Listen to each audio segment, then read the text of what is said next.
వరంగల్ జిల్లా పోచం మైదాన్లో ఇటీవల తొలగించిన డబ్బాల బాధితులను కొండా మురళి పరామర్శించారు. అయితే ఈ సందర్భంగా ఎమ్మెల్సీ బస్వరాజు సారయ్య పైన కామెంట్స్ చేశారు. బీసీ నాయకుడివై పేద బీసీ ప్రజలకు అన్యాయం చేస్తావా అంటూ మండిపడ్డారు. ఇక పార్టీ పరంగా గెలిచి పార్టీ మారావని దమ్ముంటే రాజీనామా చేసి మళ్లీ గెలవాలని సవాల్ విసిరారు. ఇక కొండా దంపతులు ఉన్నంత వరకు కూడా ఎవరికీ అన్యాయం జరగనివ్వమని స్పష్టం చేశారు.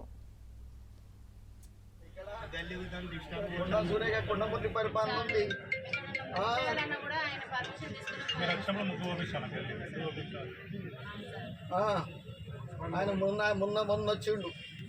రాజీనామా చేయాలి, సిగ్గు లజ్జ ఉంటే రాజీనామా చేసి గెలవాలి. నేను చేయలే. నామినేటెడ్ పోస్ట్ నాకు వద్దన్నా, జనంలో ఉండే పోస్ట్ ఏం చెప్పిన నేను. అర్థమైందా? మేమంతా అరే వతందారులో మేమే పని చేయించుకుంటలేము. 8 ఊళ్ళకు వతందారు నేను పంపించకు. నేను వెంటనే ఇక్కడ చెప్పేస్తా. ఓకే. మరి ఈరోజు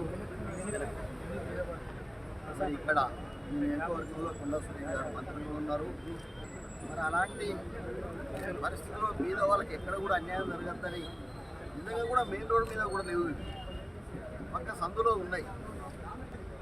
నువ్వు వేరే పార్టీ నుంచి వచ్చినావు, ఆ పార్టీకి రాజీనామా చేయాలి. ఎందుకంటే మనం బీసీలో మనకు ఒక ఆత్మగౌరవం ఉంది. దాన్ని దృష్టిలో పెట్టుకొని నేను ఆ రోజు భారతదేశంలో ఎవరు యునానిమస్ కాలే ఎమ్మెల్సీగా నేను ఎన్నికైనప్పుడు నిజంగా కూడా అందరూ ఆశ్చర్యపడ్డారు, ఎలా అయిండు అని.